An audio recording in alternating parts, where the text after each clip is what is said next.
Assalamu alaikum. Est-ce que vous voulez savoir comment vous libérer de façon simple et efficace de la procrastination, de la déprime, de la prostration, de la démotivation, des pensées négatives et limitantes, si ce sont des choses que vous avez déjà expérimentées, malheureusement? Je vous propose de découvrir l'expérience d'une sœur que j'accompagne dans une des formations que j'anime.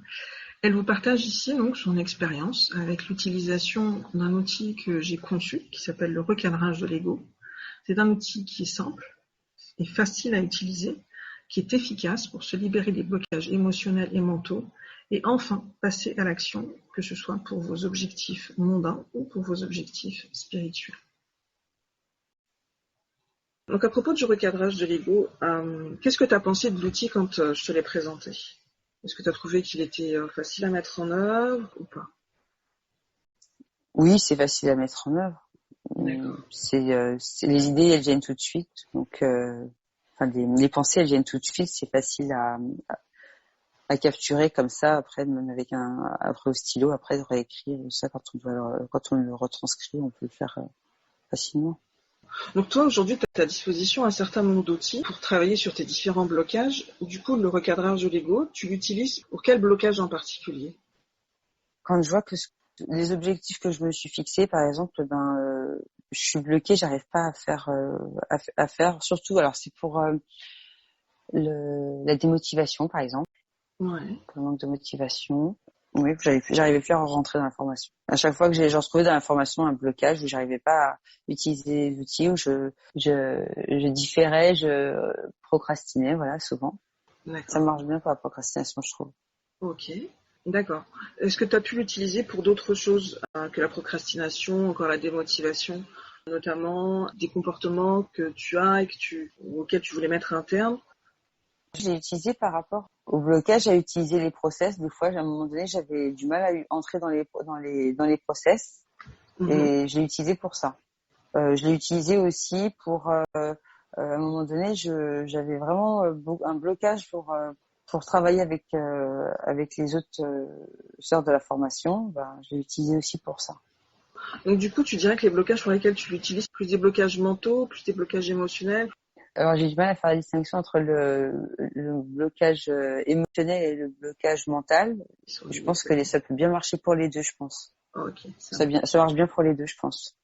Est-ce que tu as l'impression qu'au niveau spirituel, le recadrage de l'ego, il a un impact sur l'éducation de ton ego, de ton mental ? Je te dis, c'est dans mon développement spirituel, dans mes pratiques, j'arrive à plus mettre en place deux choses depuis que j'utilise le recadrage de l'ego. Donc ça te permet de passer à l'action, y compris pour des choses qui sont spirituelles. Donc tu peux l'utiliser pour tous les objectifs et tous les types de procrastination, même quand il s'agit de pratiques spirituelles. Okay. Est-ce que tu as été confronté à des difficultés dans l'utilisation du recadrage de l'ego, de l'outil ? Au début, j'avais du mal à savoir quand m'arrêter. Parce que en fait, on s'arrête quand ça va mieux, et il y a toujours j'avais du mal à m'arrêter, c'est-à-dire à ce que les trois éléments, à ce qu'ils soient coordonnés, en fait, à ce qu'ils soient vraiment positifs tous les trois. Donc du coup, il y avait toujours quelque chose qui était un peu moins positif que l'autre, en fait, ou bien plutôt négatif par rapport à l'autre. Et à quel moment est-ce que tu as pu surmonter cette difficulté ? Au bout de combien de temps, en fait, de pratique de l'outil, tu as pu vraiment te sentir à l'aise et sentir que tu pouvais l'utiliser sans ressentir ce doute quant à son utilisation ? Alors, est-ce que c'est entre 10 et 20 ? Je sais plus fois que je l'ai fait. Et là, la dernière fois, ça me paraît clair. Il faut que je m'arrête, quoi. Donc, c'était clair. Voilà. Quand même, il y a une petite expérience à avoir, je pense. Une bonne dizaine de fois. Au bout d'une bonne dizaine de fois, je pense qu'on peut peut-être moins pour d'autres personnes, mais moi, il m'a fallu une bonne dizaine de fois pour me sentir à l'aise sur ce process. D'accord. Combien de temps tu l'utilises pour arriver à débloquer ton souci ? Oui, moi, je m'en sers, et j'écris toujours, en fait, ce que je fais, les blocages. Donc, les recadrages ego, je les retranscris à chaque fois. Je les écris au fur et à mesure. Ça me prend peut-être peut-être 20 minutes selon la longueur du process en fait, ça, mais pas plus quoi, pas plus de 10. Je pense que 10-15 minutes ça peut être le maximum, je pense une bonne moyenne quoi, voilà. D'accord. Je pense que quand on le fait, si on le fait sur le fil, ça peut être plus court forcément. Ok, donc entre 20 minutes maximum, et plus tu le fais et moins la durée est longue. Ok. Tu dirais que ça impacte en fait sur ta vie de pouvoir utiliser le recadrage de l'ego et de l'avoir à ta disposition quand tu as un blocage comme ça, type procrastination, encore blocage mental ou émotionnel. Ah bah ça change tout parce que je me retrouve moins longtemps.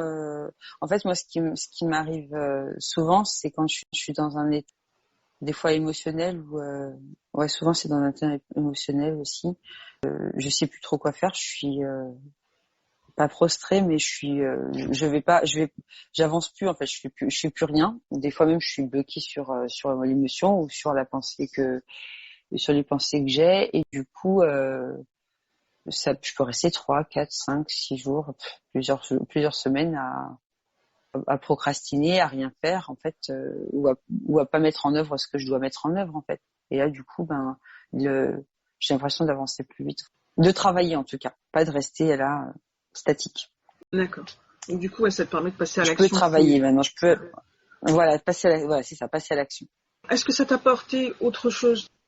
Oui, ça met bien en évidence les pensées limitantes qui reviennent souvent.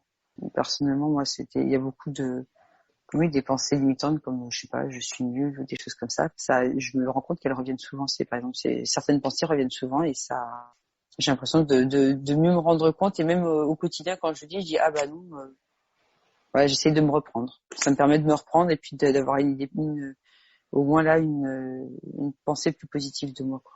D'accord. Donc du coup, de le faire à l'écrit, parce que c'est vrai que c'est un exercice qui se fait à l'écrit, le fait de faire le recadrage de l'ego à l'écrit, du coup, ça te permet d'avoir cet automatisme de te recadrer, de prendre conscience en fait de tes pensées négatives et limitantes qui t'empêchent de passer à l'action. Du coup, de te recadrer instantanément au quotidien. Voilà. Ok. Si tu devais présenter cet outil à quelqu'un pour l'inviter à l'utiliser, tu lui dirais quoi? Par rapport au sens de la formation, oui, ça, je me dis si t'as un problème de procrastination, essaye de faire un recadrage de l'ego, tu vois, parce que entre nous on connaît, mais si c'est quelqu'un que je connais pas, qui connaît pas la formation, je dirais qu'il est assez simple de mise en œuvre. Déjà, c'est un outil qui est assez simple de mise en œuvre. Du coup, ça relève les blocages en fait. Donc ça permet de passer à l'action. Donc oui, c'est efficace, je trouve. Si le partage d'expériences de Anne-Laure a titillé votre curiosité, vous a inspiré ou donné de vous former au recadrage de l'ego, pour en finir avec la procrastination, les blocages émotionnels et mentaux, laissez-moi un commentaire et je me ferai un plaisir de vous répondre, Inch'Allah. Assalamu alaikum.